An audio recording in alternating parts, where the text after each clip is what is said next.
if you keep plugging away, you get there, don't you? You do, but I thought we more than deserved it. It wasn't a lucky point. I thought it was more than deserved. I thought we dropped a couple of points against a very good team. You know, you give away a really poor goal in the first 2 minutes, you know, from a corner, and not get a foot on the clearance. But then the reaction was very good, and Ben Foster made a tremendous save from Don Ball, outstanding save. Mack at the far post then. In the second half, City's never had a save to make. I thought we looked in complete control second half and looked dangerous. Got the equaliser, a huge penalty shout with Yohan Barbe, and just looked dangerous. So everyone will say, oh, well done, you did to point against the team at the top of the league, but I thought we more than deserved that. Speaking about that goal, is it just that, yeah, it was about basically not reacting to the ball and not being able to clear it? We missed it at the near post area there. It's just a simple clearance and we missed it. But it happens. You know, they're human, they're not machines, they're human. But it's how you react to that against a very good team, and I thought we responded very well. Won the duels, played forward, played through midfield, played over and around, hit the diagonals, which we thought would hurt them, and looked a good team. As I say, as the game went on, I thought we looked stronger and stronger, and did more than deserved the equaliser. It was a very well-crafted goal by the players, they deserve a lot of credit. And as I say, look, the fitter and stronger team, and as I say, Watford are a very good team, lots of quality throughout their ranks.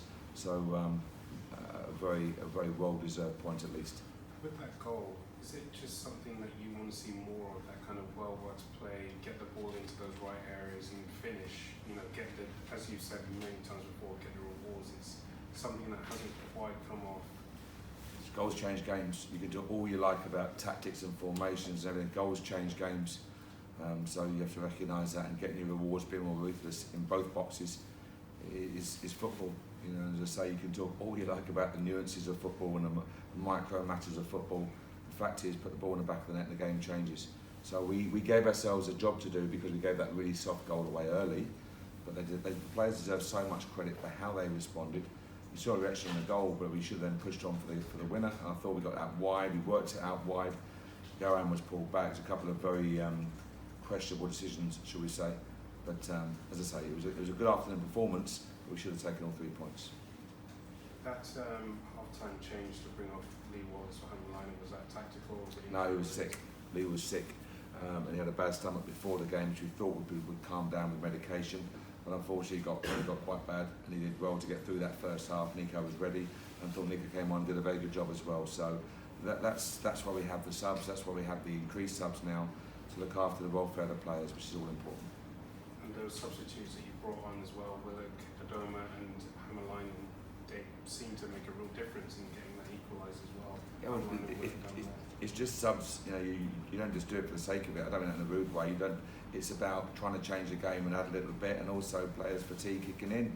And we were working them. You know, Brighty had an injury and missed the last game, so he had to come off on the hour mark. I pushed it 65 minutes. Linden on for Macca. Macca worked really hard, tirelessly in the first half. And Linden came on and took advantage of that. And as I say, Chrissy Willock on the left-hand side, Ilias going into the 10. Don Ball again did a really good job working that advanced role. We thought Kupure would be their main player to make them tick, and we wanted Don to do that role on him to try, and that was our thinking behind it. And pleased with all the performances. It's about the squad, and it will be in the games ahead. Every 3 days we have a game. Are you a bit worried then with the fact that you have quite a few injury concerns going into the Watford game and the Brentford game? Everyone does. You're at the lap of the gods, and is what happens now.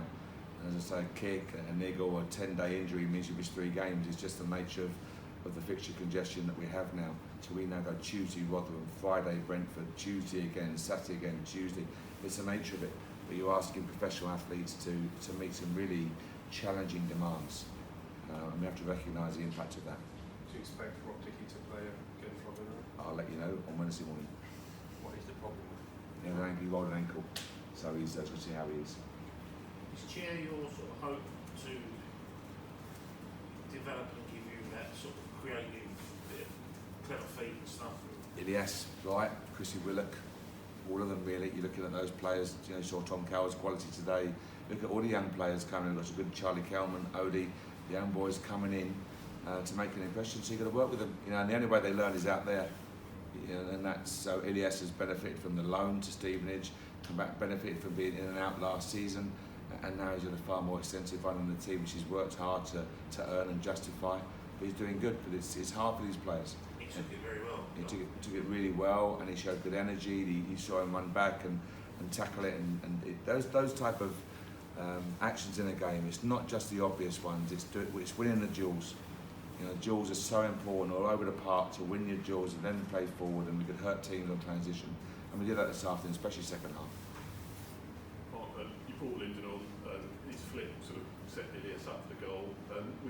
Did he come back with anything, or was that just sort of precautionary? He's played a massive Euro Championship game and played a big part for 83 minutes, and they got qualified. I'm sure they had a good night after that, and they've travelled.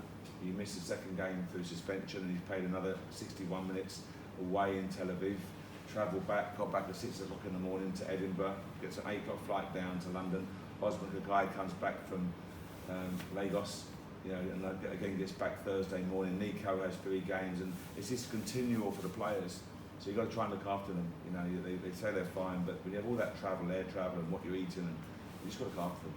So I'm guessing he probably wanted to play, didn't he? But you just They all want to play. Longer. Yeah, they all want to play, but you have a squad for a reason, and you've got to use the squad and trust the squad, every single member of the squad, otherwise you shouldn't be in your squad. In fact, you've got 2 more matches before, including Friday. That's obviously figures in it as well, doesn't it? It does, yeah, but you look at the performance of Todd Kane today, I thought was excellent today, really excellent. Got a nasty whack, nasty stud marks there. It was a poor late challenge, but you've got Osman Gagai ready to come off the bench. So Lee Wallace was sick, the stomach upset, but again Nico can come off the bench. You've got to have this depth and availability of players and quality of players to do that. So I'm pleased with that aspect of it. You've got to look after them. It's all about the players, because at the end of the day it's the quality of the product out there on the pitch that fans want to see, and you have to make sure the players are given the best chance to be as healthy as they possibly can. Do you expect to make a significant amount of changes against Rotherham? Potentially. I'm never going to give my team away. I'm never going to tell you, because I scour the news pages to find out what teams are going to do. So I promise you, if I guarantee you Rob Dickie's fit, then I'll play 3 up front. You're going to have to believe me. Finally,